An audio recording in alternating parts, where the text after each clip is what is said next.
था। अब हम आधुनिक युग में प्रवेश करेंगे प्लेटो के साथ। इससे पूर्व कि हम मैकियावेली के विचारों का अध्ययन करें, हमने पूर्व के विचारों पर एक अवलोकन कर लें कि उनकी क्या मूल मान्यताएं थीं उस युग की। देखिए, ग्रीक एज जो का काल था वो 300 बीसी यानी ईसवी पूर्व 300 शताब्दी तक था। तो इसमें क्या था, देखिए, पूरा चिंतन में नैतिकता का मतलब, पूरे चिंतन का आधार नैतिकता था। और नैतिकता का मतलब क्या होता है कि क्या होना चाहिए, इस बात का महत्व था। और पूरे जीवन का उद्देश्य था सद्गुणी जीवन। चाहे प्लेटो और अरस्तु दोनों ने सद्गुणी जीवन की बात करी।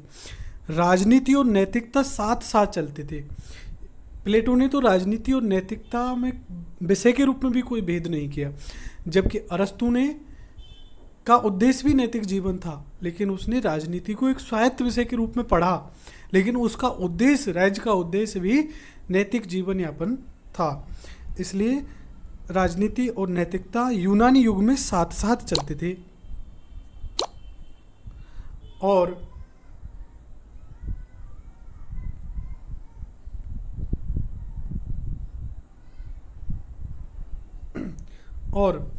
समुदाय का ज़्यादा महत्व था, यानी राज्य साध्य था, व्यक्ति साधन था।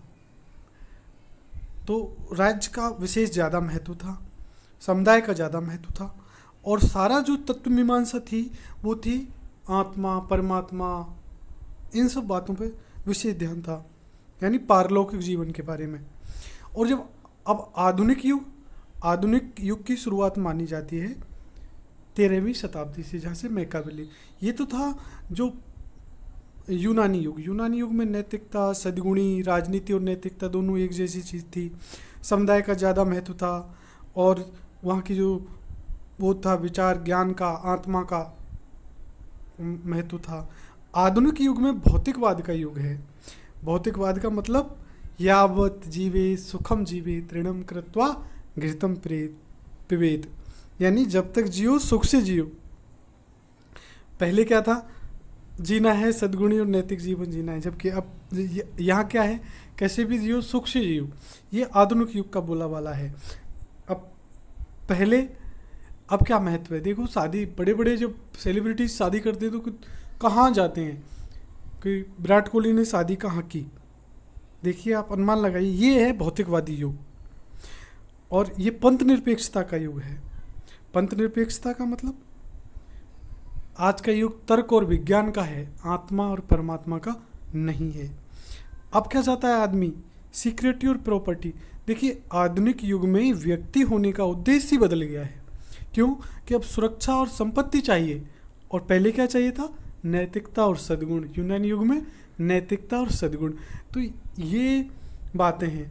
अब क्या है, व्यक्ति प्रधान है। पहले कौन प्रधान था, समुदाय प्रधान था। अब क्या है, राष्ट्र राज्य की अवधारणा का विकास हो चुका है। तो ये ग्रीक एज में और मॉडर्न एज में अंतर है। क्योंकि हमने पहले ग्रीक एज पढ़ा था, तो हमने इन दोनों में अंतर कर लेते हैं कि हम मैकियावेली को पढ़ें उससे पहले, क्योंकि मैकियावेली आधुनिक युग की शुरुआत का पहला विचारक माना जाता है। इसीलिए उसको आधुनिक युग का शिशु भी, अपने युग का शिशु भी कहा जाता है। तो ग्रीक युग में क्या था, मोरलिटी थी। आधुनिक युग में क्या है, मेटेरियलिज्म यानी भौतिकवाद। ग्रीक युग में क्या है, सद्गुणी जीवन। आधुनिक युग में क्या है, सेकुलरिज्म यानी धर्मनिरपेक्षवाद। और ग्रीक युग में क्या था, पॉलिटिक्स और एथिक्स साथ साथ थे, नैतिकता और राजनीति की बात थी। और आज नैतिकता और राजनीति की जगह पे क्या है, व्यक्ति को नैतिकता राजनीति से कोई मतलब नहीं है, व्यक्ति को मतलब है अपनी संपत्ति और सुरक्षा से। और पहले कम्युनिटी का महत्व था, आज व्यक्ति का महत्व ज़्यादा है। तो ये बात थी पहले। तो अब हम बात करते हैं मैकियावेली की। मैकियावेली के समय इटली की क्या हालत थी। मैकियावेली 1469 ईस्वी में मैकियावेली का जन्म हुआ था। और वो टाइम ऐसा था जब मध्यकाल से निकल के आधुनिक युग में हम बढ़ रहे थे, पुनर्जागरण का काल था। वो इटली के फ्लोरेंस में मैकियावेली का जन्म हुआ था और पुनर्जागरण उस समय शुरू हो चुका था। पुनर्जागरण का मतलब है पुनः खोज। किसकी खोज, मानवीय महत्व की खोज, जो मध्ययुग में खो चुका था। मध्ययुग को अंधकार का युग कहा जाता है। क्यों अंधकार का युग कहा जाता है? क्योंकि मध्य युग में इतने अंधविश्वास थे, यूरोप में इतने अंधविश्वास थे कि ईसाइयों का एक ही चर्च था, वेटिकन सिटी। और वेटिकन सिटी यहाँ तक कि स्वर्ग में जाने के लिए सर्टिफिकेट देता था। जिसके पास पैसे हैं वो सर्टिफिकेट लेता था, जो नहीं ले सकता था उसको कहा जाता था कि पाप, आप लोगों ने पाप किए हैं, पाप कर्मों की सजा भोगो। ये था मध्ययुग का ऐसा खास काम था, यानी स्वर्ग का एक ही रास्ता था। और तो अब पुनर्जागरण ने कहा कि भौतिक जगत महत्वपूर्ण है, व्यक्ति पापी नहीं है, व्यक्ति विवेकशील है। इसी रेनेसा का मतलब है कि मानवीय विवेक के महत्व को स्वीकार करना, मानवीय विवेक की प्रतिष्ठा करना, भौतिक प्रभावों को स्वीकार करना। तो ये पुनर्जागरण का काल था जब उसका जन्म हुआ। और वो खुद क्या था? खुद क्या था? देखिए उस समय क्या था, इटली 5 राज्यों में, छोटे छोटे राज्यों में बटा हुआ था। इटली विभाजित था। इटली फ्लोरेंस, नेपल्स और वेटिकन सिटी, मिलान, वेनिस, इनमें बटा हुआ था, विभाजित था। और इसके जो पड़ोसी राज्य थे, इंग्लैंड, फ्रांस और स्पेन, ये इनमें शक्तिशाली राज्यों का उदय हो चुका था, शक्तिशाली राजाओं का प्रभाव था। और ये शक्तिशाली राजा चाहते थे कि इटली बटा रहे, विभाजित रहे, जिससे वे इटली को दबाते रहते थे। तो इटली विभाजित क्यों था, इसको कैसे एक किया जाए, यही मैकियावेली का चिंतन था। और मैकियावेली खुद क्या था? वो एक कूटनीतिज्ञ था। कूटनीतिक किसे कहते हैं? जो पर्दे के पीछे की राजनीति करता है, उसको कूटनीतिज्ञ कहते हैं। तो उसने सबसे अच्छा शासक सीजर बोर्जिया को बताया। क्यों बताया उसने? क्योंकि उसने अपने परिवार वालों की हत्या कर दी थी, क्योंकि राज्य को शक्तिशाली बनाने के लिए। तो ये थोड़ी बड़ी विवादास्पद बातें हैं, लेकिन वो एक बड़ा व्यवहारिक ऐसा विचारक था, तो उसको पॉलिसी विज्ञान का विचारक कहा जाता है, ना कि पॉलिटिकल साइंस का। तो हाँ, अब उससे हम जब ये चर्चा हो गई, इसके बाद हम पढ़ेंगे आज इस चैप्टर में मैकियावेली का जीवन परिचय और मैकियावेली का आधुनिक युग का या अपने युग का शिशु क्यों कहा जाता है, और मैकियावेली ने शक्ति राजनीति की क्या क्या विशेषताएं हैं। तो इन बातों पर विस्तार से चर्चा करेंगे। तो और मैकियावेली को अपने युग का शिशु क्यों कहा जाता है? वैसे साधारणतः हर एक विचारक अपने युग का शिशु होता है, क्योंकि उस पर अपनी परिस्थितियों का प्रभाव पड़ता है। लेकिन मैकियावेली के बारे में ये बात विशेष रूप से लागू है, और उसको डनिंग ने अपने युग का शिशु कहा। उसको डनिंग ने अपने युग का शिशु इसलिए कहा कि उस पर तत्कालीन परिस्थितियों का बहुत ज़्यादा प्रभाव पड़ा था, क्योंकि वो एक ऐसा युग था, वो संक्रमण का युग था, पुनर्जागरण का युग था, एक युग से दूसरे युग में प्रवेश कर रहा था। इसलिए उस पर अपनी परिस्थितियों का ज़्यादा प्रभाव पड़ा था। उस पर किन किन परिस्थितियों का प्रभाव पड़ा था, और उसके समय में इटली की क्या दशा थी, पड़ोसी राज्यों की क्या दशा थी, इन सब बातों का जिक्र यहाँ पर करेंगे। लेकिन अपने युग का शिशु होने का मतलब इतना सा है कि उस पर अपने समय की परिस्थितियों का सबसे ज़्यादा प्रभाव पड़ा था। अब उस समय की परिस्थितियाँ क्या क्या थी, यहाँ इन सब चीज़ों का अध्ययन करेंगे। दूसरे उसे शक्ति राजनीति का पिता का जनक भी कहा जाता है। तो आइए देखते हैं विस्तार से मैकियावेली का जीवन परिचय और मैकियावेली के विचार, और देखते हैं जीवन परिचय। मैकियावेली का जन्म इटली के फ्लोरेंस नगर में वर्ष 1469 ईस्वी में हुआ। कब हुआ? 1469 ईस्वी में।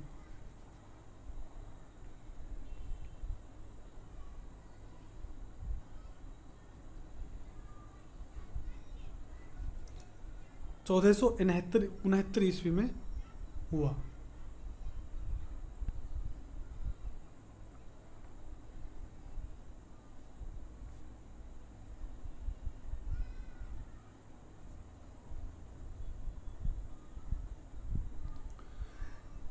मैकियावेली का जन्म इटली के फ्लोरेंस में, कहाँ पर? इटली के फ्लोरेंस में। कब हुआ? 1469 ईस्वी में हुआ। ये समय मध्ययुग के अवसान का समय था, और नवीन विश्व के सृजन की आधारशिला रखी जा रही थी। ये समय पुनर्जागरण और धर्म सुधार का था, जिसका सर्वाधिक प्रभाव इटली पर पड़ा। मैकियावेली इटली का निवासी था। उसका समय इटली कमज़ोर तथा कई राज्यों और छोटे छोटे प्रांतों में विभाजित था, जिसे विदेशी राज्य इटली पर जब चाहे आक्रमण कर रहे थे। इसलिए मैकियावेली के राजनीतिक विचारों का मुख्य ध्येय क्या था? इटली को शक्तिशाली बनाना और उसका एकीकरण करना। तो हमने यहाँ क्या दो तीन बातें हैं कि उसका जन्म कहाँ हुआ और इटली की उस समय की दशा क्या थी। आइए अब मैकियावेली की रचनाएं, जो महत्वपूर्ण रचनाएं हैं जिनके लिए उसको जाना जाता है, वो कौन कौन सी हैं। देखिए, मैकियावेली की सर्वाधिक महत्वपूर्ण रचना है द प्रिंस। इसमें उन्होंने शक्तिशाली शासक को राज्य के संचालन की सलाह दी है, यानी राजा को शक्तिशाली होना चाहिए। उसने बताया कि राजा में क्या क्या गुण होने चाहिए, जिसको हम शासन कला जब आगे पढ़ेंगे, शासन कला का विचार, तो उसमें पढ़ेंगे। उसने कहा कि राजा को शेर और लोमड़ी के दोनों के गुणों से युक्त होना चाहिए। लोमड़ी की तरह चालाक होना चाहिए और शेष की तरह साहसी होना चाहिए। मैकियावेली की दूसरी रचना है डिस्कोर्सेस ऑन लिवी। इसमें उसने गणराज्यों की विशेषताएं बताई। क्या है दूसरी रचना? डिस्कोर्सेज ऑन लिवी, और उसमें क्या बताया? गणराज्यों की विशेषताएं। दूसरी पुस्तक है आर्ट ऑफ वार। तीसरी पुस्तक है आर्ट ऑफ वार, जिसमें युद्ध की तकनीकी और युद्ध विजय के साधनों के व्यवहारिक वर्णन किया गया है। ये हैं मैकियावेली की पुस्तकें। अब मैकियावेली की अध्ययन पद्धति क्या है? मैकियावेली ने मध्यकालीन अध्ययन पद्धतियों का परित्याग कर दिया तथा व्यावहारिक पद्धति का उपयोग किया। मैकियावेली की पद्धति ऐतिहासिक मानी जाती है। कैसी मानी जाती है? ऐतिहासिक मानी जाती है, क्योंकि उसने इतिहास का सहारा लिया। जब उसने बताया कि राजा को शक्तिशाली होना चाहिए, शक्ति ही, उसने कहा कि राजा के लिए नैतिकता, शक्ति अर्जित करना ही राजा के लिए नैतिकता है। ऐसा क्यों कहा? ऐसा उसने इतिहास के उदाहरणों से कहा कि जिसके पास शक्ति नहीं रही उसका पतन हो गया। इसलिए राजा, उसकी पद्धति कैसी मानी जाती है? ऐतिहासिक, क्योंकि इसमें इतिहास के उदाहरणों के माध्यम से अपनी बातों को सिद्ध किया। इसके अतिरिक्त उसने अनुभव आदि पर्यवेक्षणात्मक पद्धतियों का भी उपयोग किया। वे मानव स्वभाव तथा राजतंत्र, गणतंत्र के बारे में विवरण देता है। जब उसने अनुभवात्मक और पर्यवेक्षणात्मक पद्धतियों का प्रयोग किया है, कहाँ पर किया है? ये किया है उसने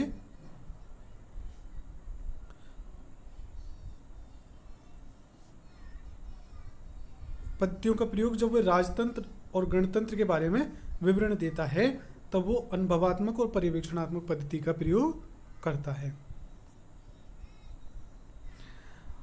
अब आधुनिक युग की विशेषताएं, मैं जैसे पूर्व में बता चुका हूं, अब आधुनिक युग की विशेषताओं पर चर्चा कर लेते हैं।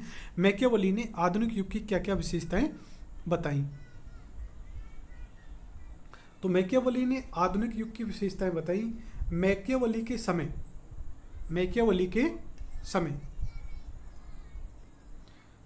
मैकियावेली के समय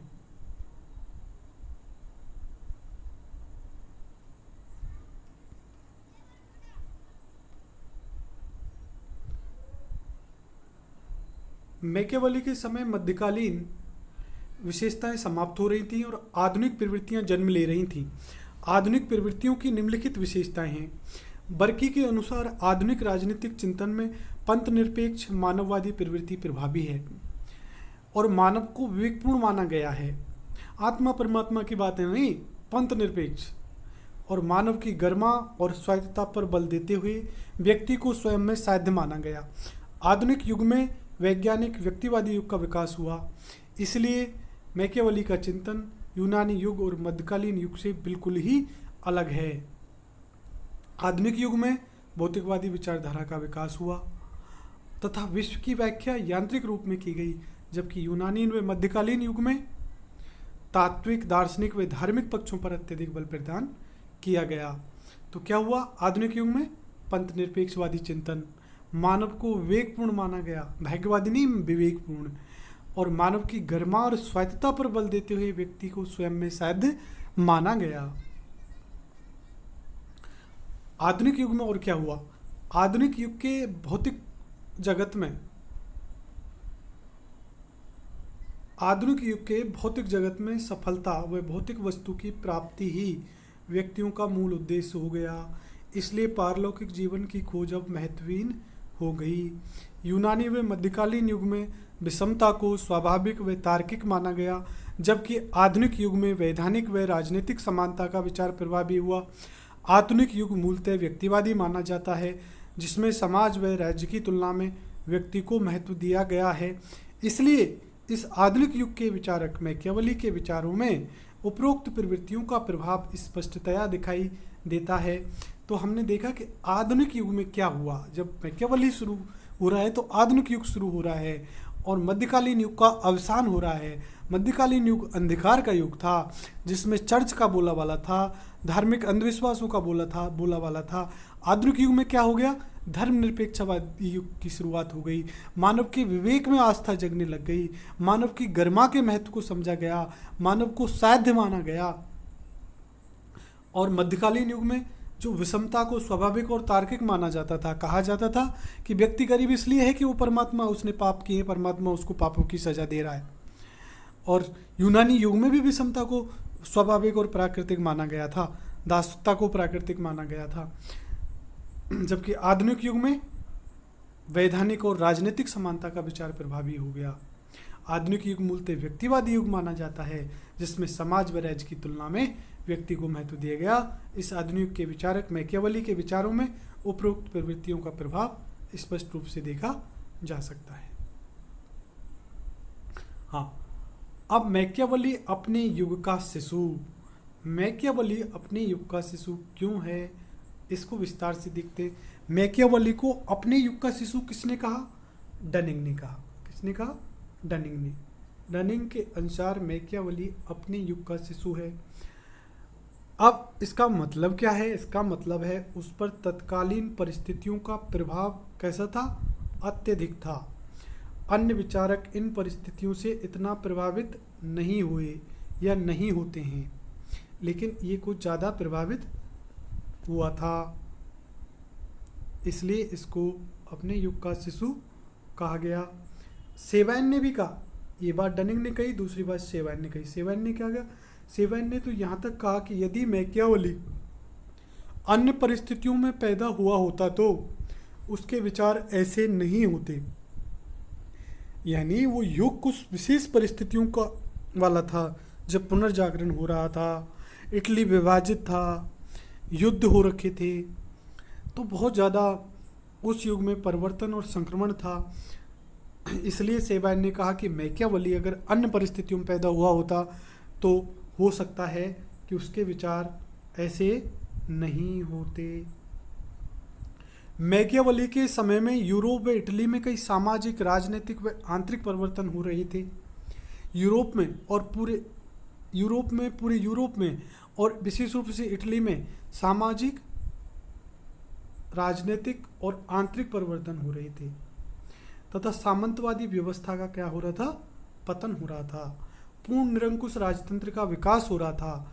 कैथोलिक चर्च की वैधानिक शक्तियां समाप्त हो रही थीं। तो राजाएं निरंकुश बन रहे थे, जैसे इंग्लैंड में, स्पेन में, यहाँ पर निरंकुश राजाओं का विकास, फ्रांस में निरंकुश राजाओं का विकास हो रहा था और सामंतवादी व्यवस्था का पतन हो रहा था और वैज्ञानिक खोजें आरंभ हो गई थी। संचार के साधनों का विकास हो गया था, नए मध्यम वर्ग का उदय हो गया था। सेवाइन के अनुसार यूरोप में और इटली में हो रहे परिवर्तनों पर जितनी सूक्ष्म दृष्टि मैकियावेली की थी, ऐसी किसी अन्य विचारक की नहीं थी। तो यहाँ दो बात हो गई, एक डनिंग की बात हो गई और एक सेवाइन की बात हो गई। तो सेवाइन ने क्या कहा है, दोबारा देखते हैं। सेवाइन ने क्या है कि मैकियावेली अगर अन्य परिस्थितियों में पैदा हुआ होता तो उस पर उसके विचार इतने ज़्यादा अपने युग से प्रभावित नहीं होते। तो फिर सेवाइन ने कहा था कि उस समय के सामाजिक, राजनीतिक और आंतरिक परिवर्तन क्या हो रहे थे, उस ज़माने के इटली में और यूरोप में विशेष परिवर्तन हो रहे थे। वो क्या हो रहे थे, उस समय हो रहा था सामंतवादी व्यवस्था का पतन हो रहा था, निरंकुश राजतंत्र हो रहे थे, कैथोलिक चर्च का समाप्त हो रही थी और यूरोप में नई वैज्ञानिक खोजें हो रही थी, संचार के साधनों का विकास हो रहा था, नए मध्यम वर्ग का उदय हो रहा था। और सेवाइन के अनुसार इटली में हो रहे परिवर्तनों पर जितनी सूक्ष्म दृष्टि मैकियावेली ने डाली उतनी किसी अन्य विचारक ने नहीं। आगे क्या हुआ? ये बात हो गई सेबाइन, डनिंग और सेबाइन की। आगे है मैकियावेली के द्वारा वर्णित मानव स्वभाव तत्कालीन परिस्थितियों से प्रभावित है। तो देखिए मैकियावेली ने मानव स्वभाव के बारे में क्या कहा हम आगे पढ़ेंगे, लेकिन बता दें कि मैकियावेली ने मानव को स्वार्थी, लालची और बताया। वो क्यों बताया? क्योंकि उस समय की परिस्थितियों को देखते हुए, उस समय क्या परिस्थितियाँ थी? इटली का पतन हो रहा था, इटली विभाजित था और सबको अपने स्वार्थ से मतलब था, इटली के उत्थान से नहीं। इसलिए तो इनके अनुसार प्रत्येक व्यक्ति की इच्छा अधिकाधिक सुरक्षा और संपत्ति अर्जित करने की है। किसकी है? प्रत्येक व्यक्ति की इच्छा अधिकाधिक सुरक्षा की और संपत्ति अर्जित करने की है। इसलिए व्यक्तियों में आपस में संघर्ष होता है। क्यों होता है संघर्ष? कि हर एक व्यक्ति अधिकाधिक संपत्ति चाहता है और सुरक्षा चाहता है, और मानव का मूल उद्देश्य जीवन में बौद्धिक संपत्ति अर्जित करना है। प्रत्येक व्यक्ति अपने हितों की पूर्ति के लिए प्रयत्नशील है। सेवाइन के अनुसार मैकियावेली के द्वारा प्रस्तुत मानव का स्वभाव सार्वभौमिक अहमवाद, क्या सार्वभौमिक अहमवाद का उदाहरण है, जिसका अभिप्राय है प्रत्येक व्यक्ति सार्वभौमिक रूप से क्या है? स्वार्थी है, लालची है, स्वार्थी है, लालची है। तो यहाँ पर सेवाइन ने दूसरी बात बताई। सेवाइन ने कहा कि मैकियावेली ने मानव के स्वभाव को सार्वभौमिक अहमवादी बताया। सार्वभौमिक अहमवाद का मतलब है कि हर मानव स्वार्थी और लालची होते हैं। मैकियावेली के अनुसार इटली के लोग बौद्धिक व रचनात्मक रूप से कुशल एवं पारंगत हैं, किंतु साथ ही वे स्वार्थी भी हैं। इटली का समाज पूर्णतया भ्रष्ट समाज है। इन्हीं परिस्थितियों के आधार पर मैकियावेली ने एक पूर्ण निरंकुश शक्तिशाली राजा का समर्थन किया। कैसे राजा का? पूर्ण निरंकुश और शक्तिशाली राजा का। क्यों किया पूर्ण निरंकुश और शक्तिशाली राजा का? क्योंकि समाज कैसा है? स्वार्थी है। स्वार्थी समाज है तो समाज कैसा हो जाएगा? अराजक समाज हो जाएगा। सभी को अपने अपने काम से मतलब रहेगा, समुदाय की भलाई किसी का भी मतलब नहीं रहेगा, और समाज जब स्वार्थी होगा तो भ्रष्ट हो जाएगा। और इस समाज को कंट्रोल करने के लिए क्या चाहिए? पूर्ण निरंकुश और शक्तिशाली राजा होना चाहिए। इसलिए मैकियावेली ने पूर्ण निरंकुश और शक्तिशाली राजा का समर्थन किया, जो इटली की एकता स्थापित करने में सहायक होगा, इटली को शक्तिशाली बना पाएगा। मैकियावेली इटली के फ्लोरेंस प्रांत का निवासी था। तत्कालीन इटली 5 राज्यों में विभक्त था। कौन कौन से थे? फ्लोरेंस, वेनिस,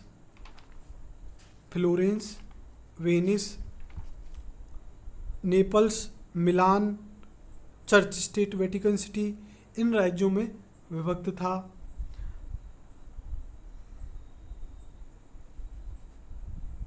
कौन कौन से राज्यों में विभक्त था?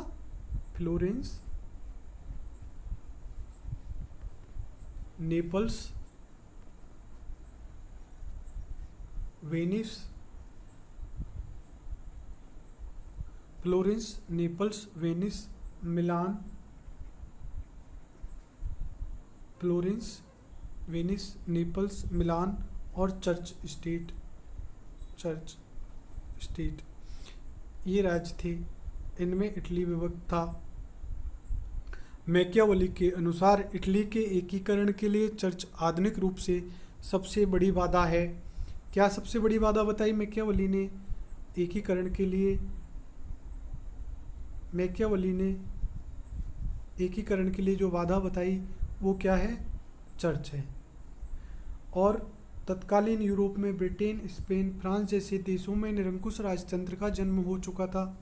मैकियावेली के अनुसार इन राज्यों के शक्तिशाली होने का कारण एक शक्तिशाली राजा था। स्पेन व फ्रांस ने इटली पर सदैव आक्रमण किया, क्योंकि इटली को सदैव विभाजित रखना चाहते थे।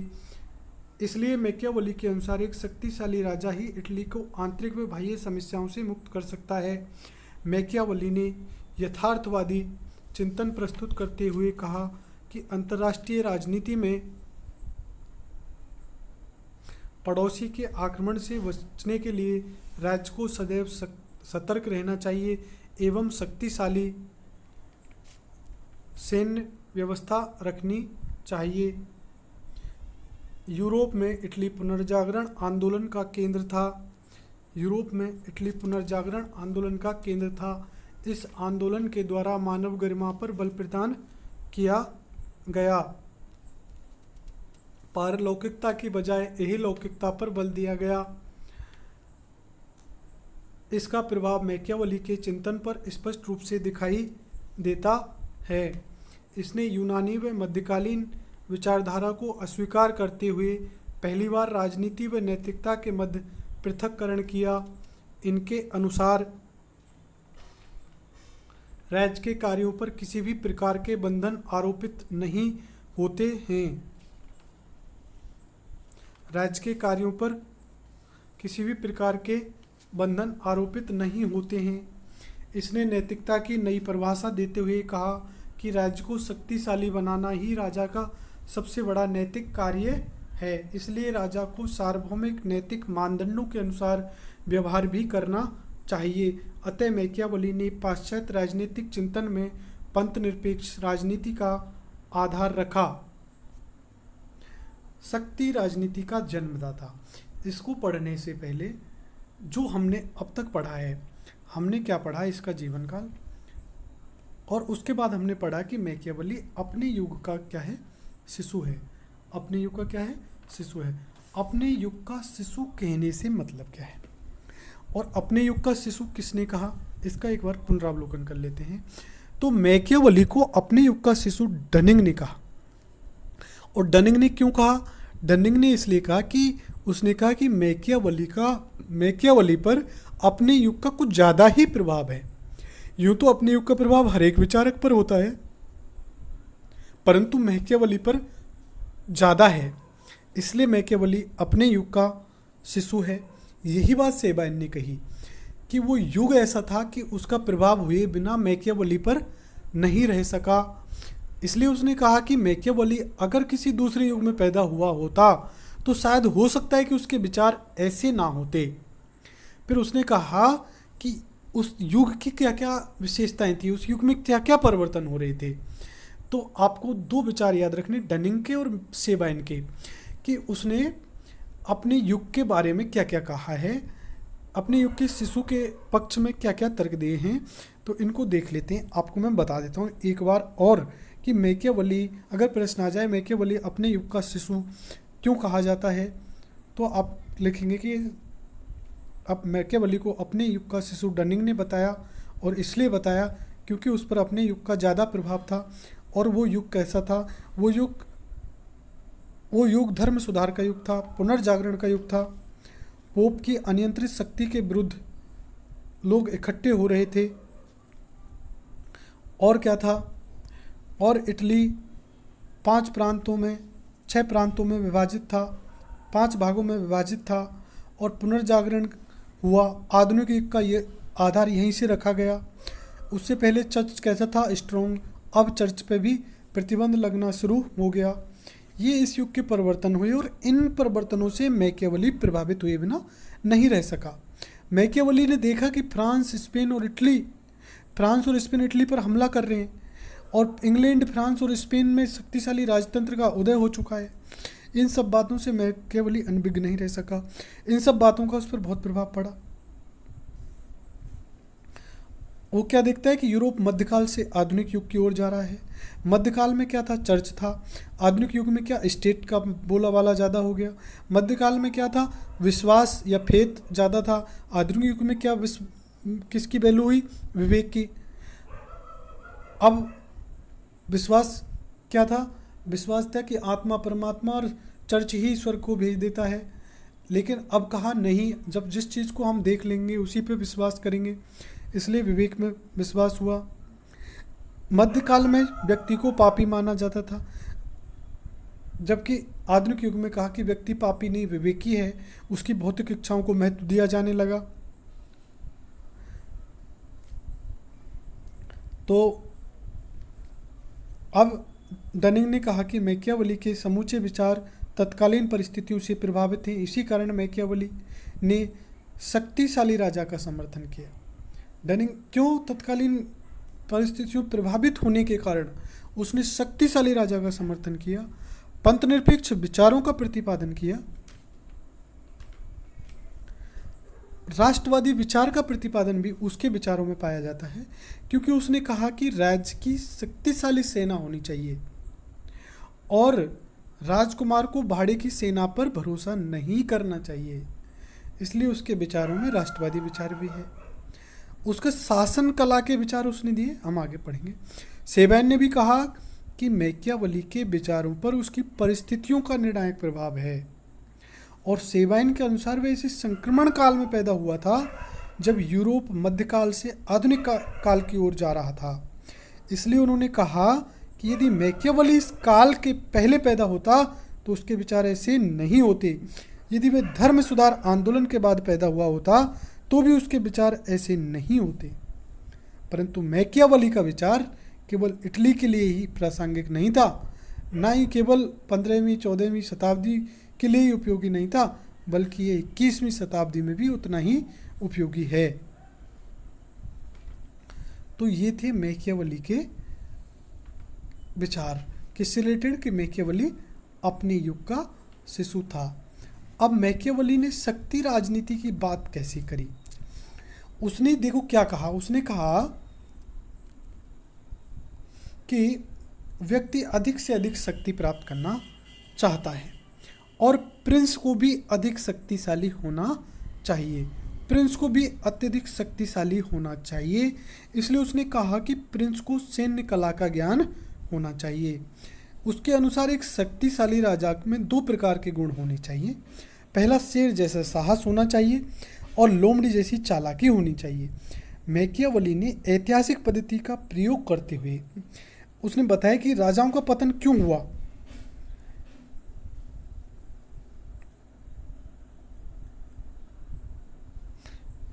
क्योंकि वो इन विशेषताओं को नहीं अपना सके। किन सी विशेषताओं को? शेर और लोमड़ी जैसी विशेषताओं को। इसलिए उसने सीजर बोर्जिया को सर्वाधिक शक्तिशाली राजा कहा, और इटली इसलिए विभाजित है क्योंकि उसके पास शक्तिशाली राजा नहीं है। इसलिए मैकियावेली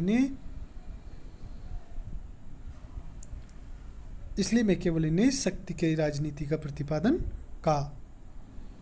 और उसने देखो एक कहा कि शासक का सद्गुण यानी क्या है। उसने कहा कि 2 प्रकार की प्रवृत्तियां होती हैं मानव स्वभाव में, एक सद्गुण और दूसरी भाग्य।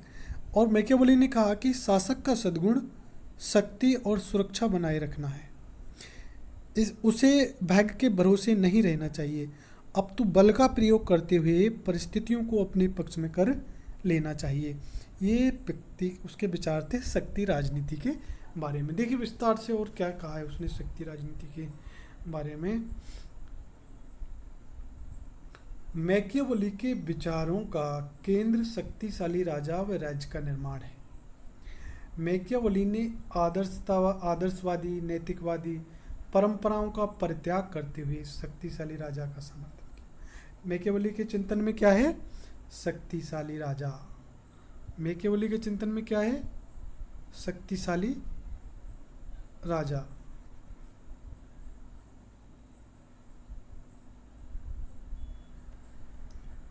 मैकियावेली के अनुसार राज्य के उत्थान और पतन का मूल कारण शक्ति के संदर्भ में ही समझा जा सकता है। किसके संदर्भ में? राज्य का उत्थान और पतन किसके संदर्भ में? शक्ति के संदर्भ में। शक्ति के संदर्भ में क्यों? क्योंकि जो शक्तिशाली होंगे उन पर कोई भी आक्रमण करने से बचेगा और जो कमज़ोर होंगे उन पर कोई भी आक्रमण कर देगा। इसलिए ये विचार आधुनिक यथार्थवादी युग में भी प्रासंगिक है।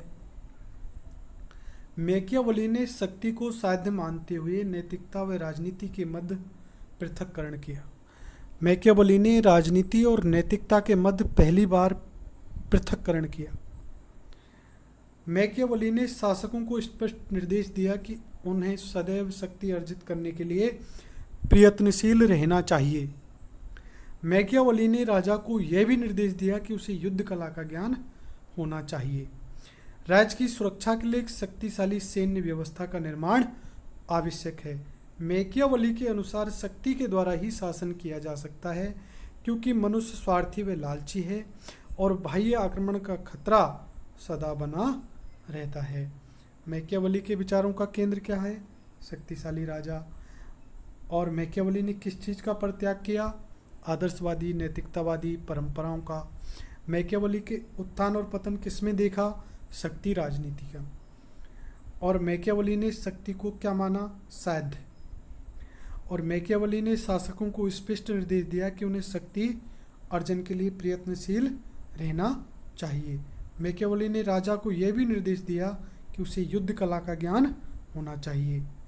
और मैकियावेली के अनुसार शक्ति के द्वारा ही शासन किया जा सकता है, क्योंकि मनुष्य स्वार्थी व लालची है, बाह्य आक्रमण का खतरा सदा बना रहता है। तो ये थे मैकियावेली के आज के विचार। धन्यवाद।